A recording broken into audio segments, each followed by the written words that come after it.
Hello and welcome to All Work and No Play. You can call me the Doll Boy, and this is the beginning of a brand new format and series I hope to do regularly. Because today I will be playing... I'm calling this series I Am a Mario Maker, and in it I will do a quick walkthrough of the level I plan to upload, maybe analyze the design decisions, introduce the contraptions used and how they work, then I will try to upload it. This isn't the order I intended, and I'll do a real intro to Mario Maker 2 in the next video where I start playing story mode. But I got so engrossed in designing levels that I just couldn't help myself but to do this first. I also have been doing some endless mode and playing random levels posted on the level exchange over on Mario Maker subreddit. The physics are so heavy and sluggish compared to Super Mario World, it's a hard transition, and switching back and forth is especially difficult. So it has taken some real effort to utilize all the techniques, and some simply don't work at all now. I believe they switched the physics engine over to one based on New Super Mario Bros. U. Anyways, enough of that. Back to the level I built. I based it off of the level To the Limit from the Super Mario World ROM hack Quickie World 2. So I think the best thing would be to watch me complete a ROM hack run real quick. Now, as you are watching this, take note of the music. Yeah, I can't do that yet. But the key thing is how fast-paced and precise the timing has to be. As soon as I played this for the very first time, I knew it had to be one of the warm-up levels that I use, and so it was. Check it! And then, why wouldn't I want to bring it with me to Mario Maker 2? Yep, it was all worth it.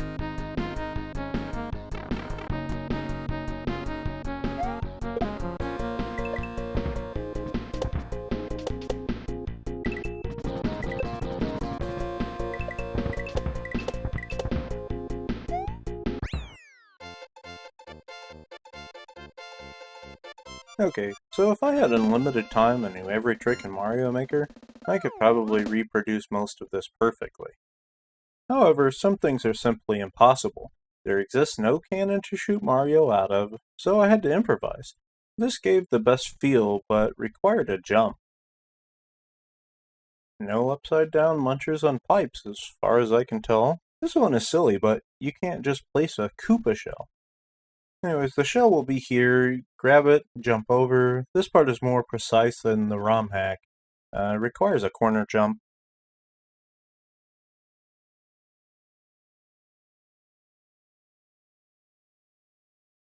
Pipes are too big for the next part, so I use spikes instead.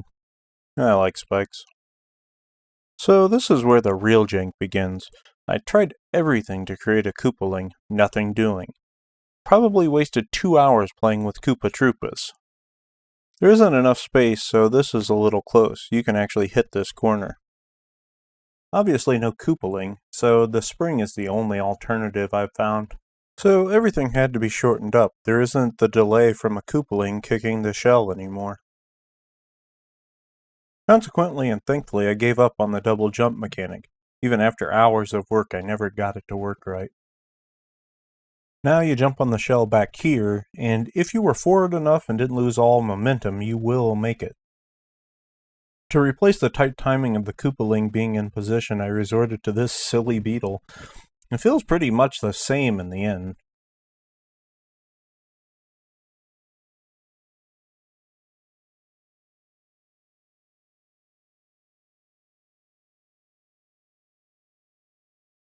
Now up here it's basically the same. I had to change pipe layout to account for track shortness though. Making our way over here, it's kind of a mess. In the ROM hack, there is something that looks like a track that the shell would glide across. Also, the heavier physics really messed with the trajectories, so I decided to add a shell flight path with coins.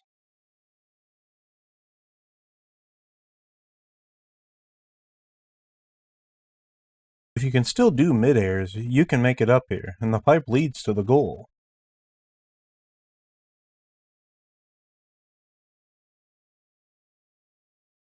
Down here it's basically the same. The first jump is a bit harder though, requires a solid corner.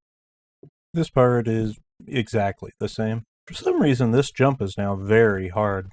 Well, this one is easier. I raised this area one row, and it took the difficulty from a 5 and cranked it all the way up to 11.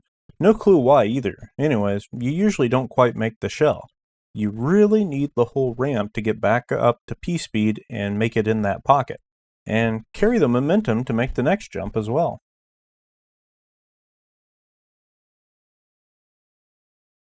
Let me tell you, this muncher has claimed many a Mario during testing. Anyways, run, jump, make it in the pocket, and get a 1-up. Bounce up, over, and off the dry bones. Low ceiling.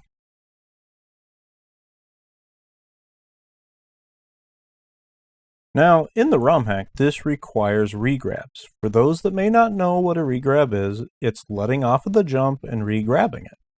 Holding jump makes you slow fall, or at least does in Super Mario World.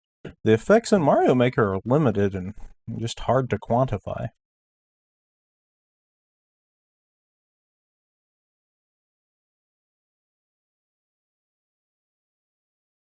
Holding jump to make it, release jump, bounce, hold jump, run, tiny jump, then hold.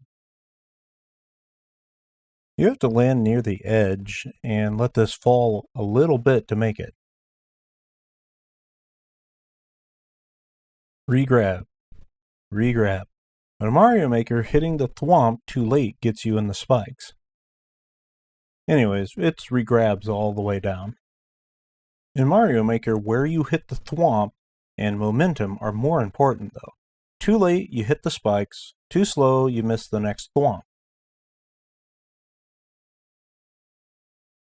So you bounce and regrab down, and then you need a big bounce off the last thwomp. You should hit it about here generally if you want to be safe. Run and jump and you're in there, just like in the ROM hack. So let's upload it. To do that, it requires first one-shotting it, and then one-shotting it from every checkpoint. Unless it's a total bloodbath, I plan to leave this all intact.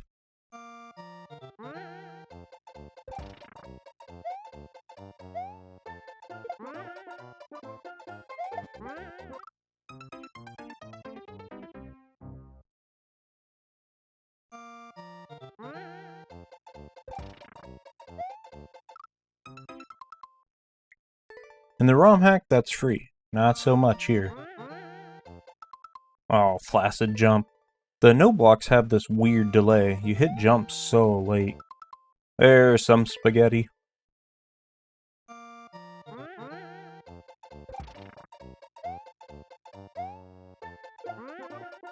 Okay, so here is some of the jank in this level. It comes from too much forward momentum, and in the ROM hack you just have to add a pause, but here it just makes it nearly impossible. Should be playing and not talking, so flaccid.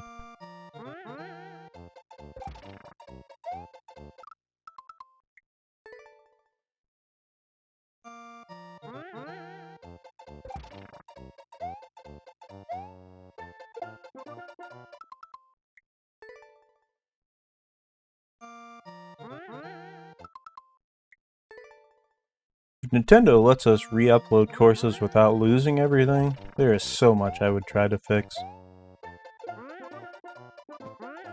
More janky one-tile hole physics.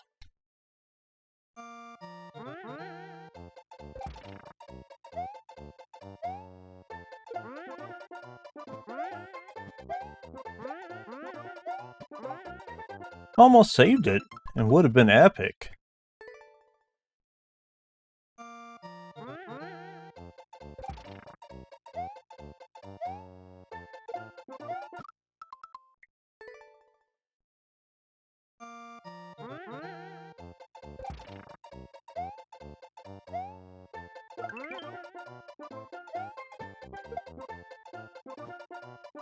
Okay, there's another issue with having to make do with what's available.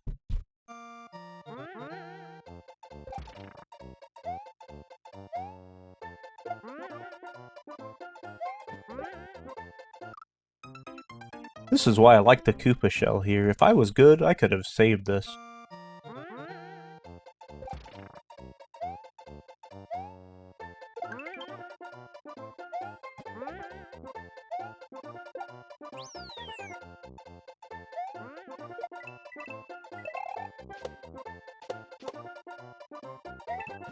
Oh, got ourselves a run here. I think that's it. And in there. No celebrating yet, though. Have to do it from the checkpoint now.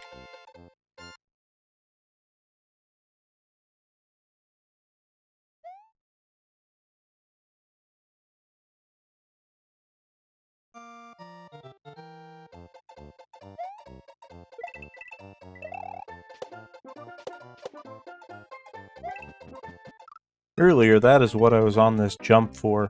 Looked good, think I had P-speed, and cornered, but didn't make it. I raised the entire level one block and it doubled the likelihood of missing the shell.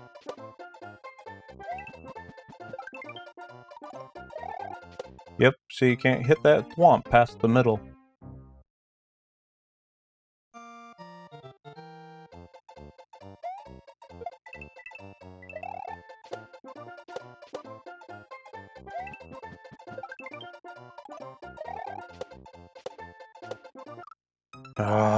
Yep.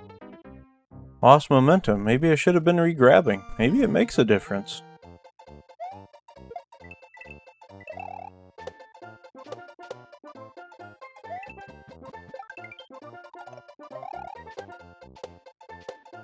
Damn it, man.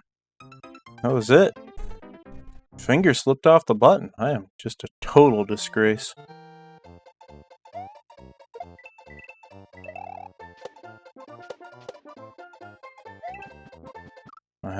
Turning into a bloodbath.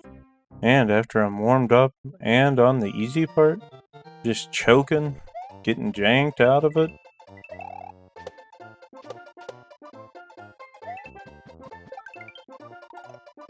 Okay, this looks like it. There it is. Gotta get that thing out there and see how many Marios will perish in its thunder. Oh, I thought he'd go in the pipe when played for real. Disappointment intensifies. Alright, I'll get this thing uploaded, put the code here at the end of the video. Please give it a try. Maybe one day Nintendo will do the right thing with editing and re-uploading and I'll put out a revision or something. I'll try to make this a regular feature. Next week, expect to see story mode and some easy mode no skip endless, where I decided to record easy and got troll levels, made big batches of spaghetti, and just outright acted the fool. But for now, I think that's enough for today. If you liked the video, jump on that like button, and if you want to see more tech and gaming related content, please subscribe. Thanks for watching.